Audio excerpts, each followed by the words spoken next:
Interesting. The lineup that Maresca actually selected for this game was not what Chelsea fans expected, and Maresca said that he was experimenting in a new tactics.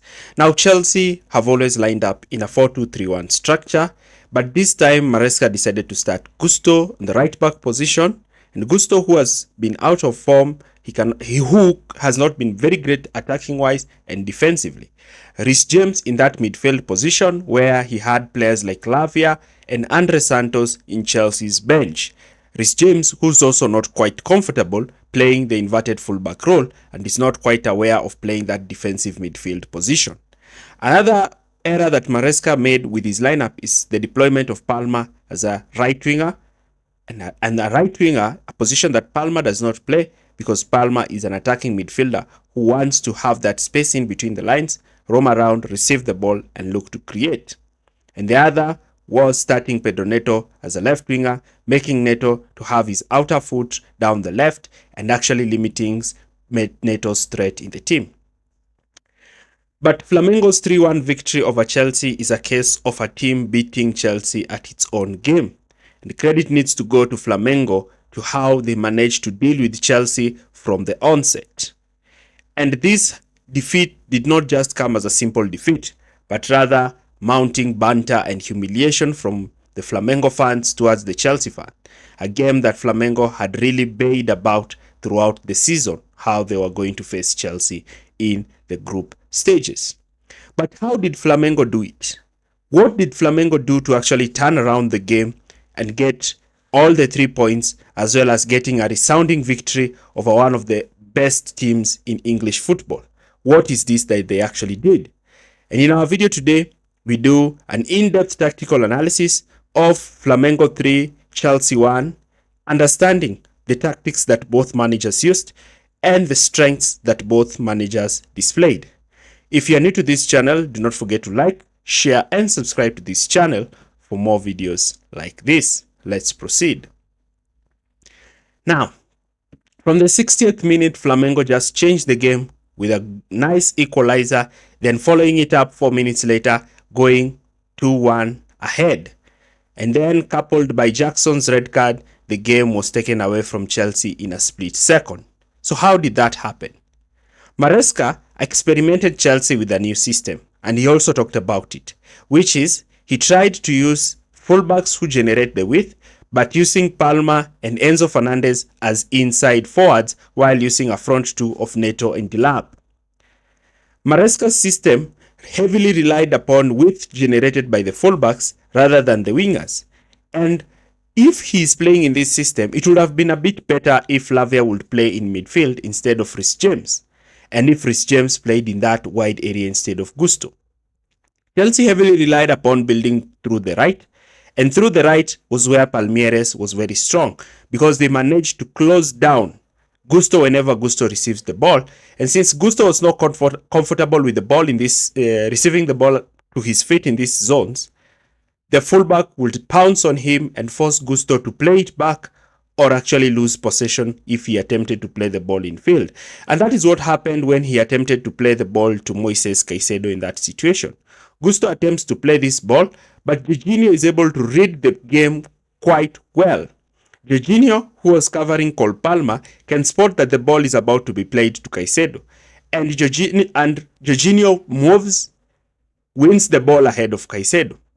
And another way is that Maresca instructed Sanchez to be trying to go over the top, especially towards the wide areas to try and get the fullbacks. But here again, we saw where Chelsea were getting problems because now the ball was being lost in these zones and Chelsea were found in very difficult situations. Maresca's idea was to try and find the ball onto the fullbacks and then have Dilap and Neto make diagonal runs, spreading the opposition's centre-backs away from each other. That was Maresca's plan. But what went wrong with this plan? Because we saw that throughout the game, especially in the first half, Chelsea were being dominated by Flamengo, and this system seemed not to have worked, though Maresca anticipated this altercation would have given Chelsea the advantage.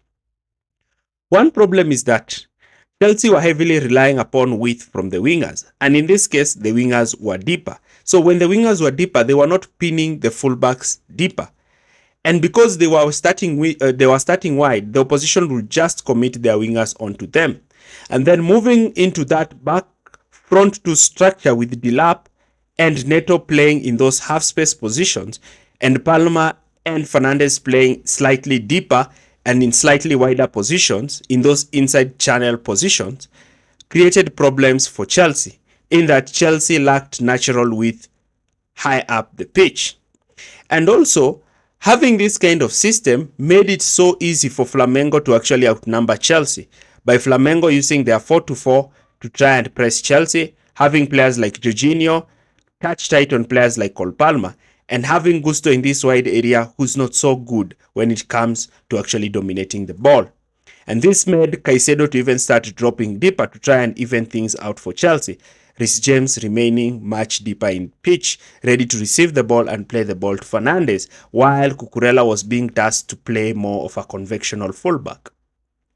Now in this system heavily relies upon crosses from the wide area.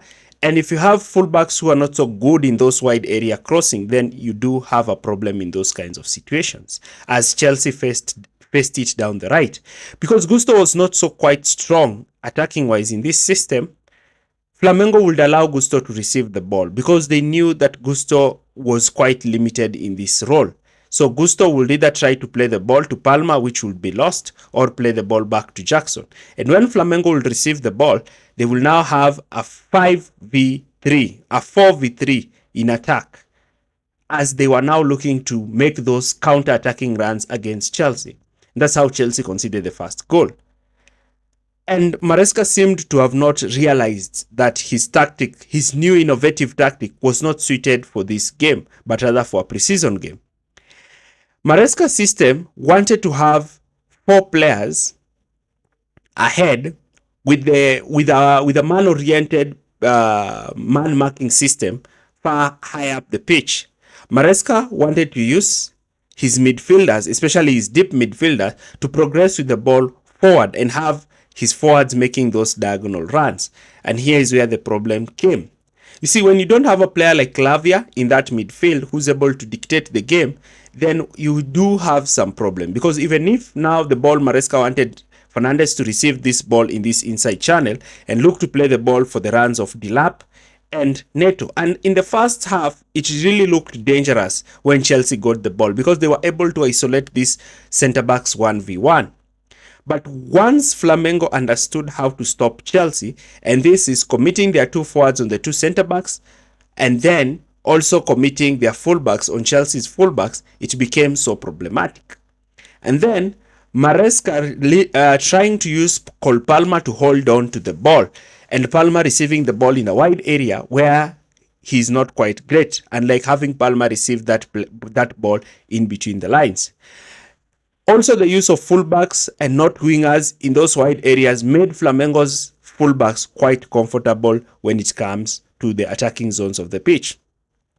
The 2-2-4-2 system did not work as Maresca had entailed. This is because of Flamengo's rigid 4-4 structure, with their forwards looking to sit on Chelsea's 2 pivots and their wide players looking to position themselves diagonally to press Chelsea's fullbacks and centre-backs.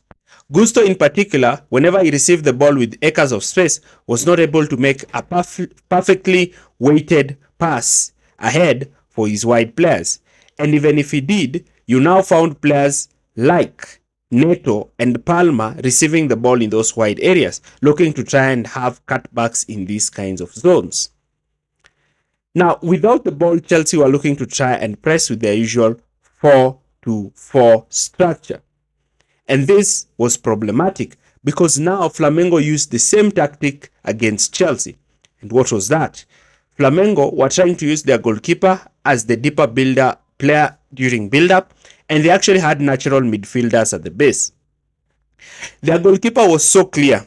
Play the ball onto the fullback, and because Flamengo also had wingers and fullbacks, they always had a man advantage in the wide area over Chelsea.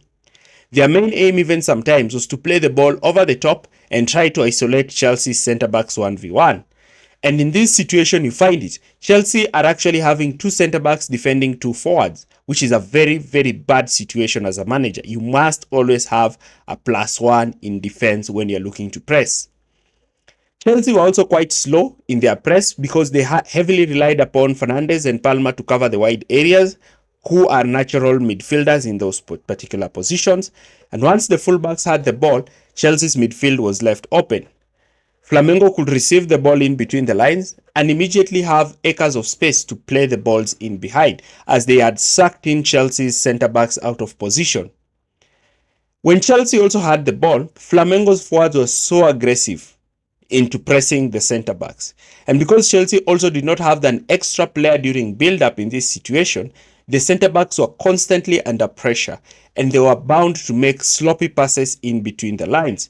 And once they lost this ball in between the lines, immediately Flamengo received the ball and immediately looked to counter. You see, when you have your two centre backs up against two forwards, they are constantly receiving the ball under pressure compared to when you have a +1, that is, you have a back three. Flamengo, on the other hand, were quite rigid with their system, the 2-3-5 system, with Jorginho playing as the deeper number 6. And because Chelsea were just defending again in an awkward position that they don't defend with, which is a 4-1-4-1, with now James pushing forward alongside Fernandes, with Palmer and Neto playing wide. The 4-1-4-1 structure was constantly giving Palmeiras the ability to drop players in between the lines. And once they received the ball, Chelsea were finding themselves in very difficult situations when it came to defending. In particular, down the left, they were trying to create this overload to drag the Chelsea's defense towards the left. And immediately they did this, they always look to isolate Malo Gusto in a 2v1 situation, knowing that if they're able to play the ball towards that side, they will automatically have an advantage over Chelsea. Now, Flamengo was so robust in their gameplay. They stuck to their patterns. They stuck to what they knew best. They did not make any altercation, and Chelsea decided to actually tie an anchor on their fate that saw Chelsea capitulate. The Club World Cup, Chelsea now have to get a draw against Estunis, since Estunis managed to win over LAFC. But again, Chelsea should have actually gone for a win in this game, and Maresca, this was the game where Maresca should not have experimented with a new system. He acknowledged that. Jackson, on the other hand, costed the team again, will be out if probably Chelsea get to the semi-finals, meaning that his overall contribution in the Club World Cup will be non-existent, something that he did also last season. What do you think? Do you agree with me in this analysis? Leave your comments in the comment section below. Thanks for watching and see you in our next video.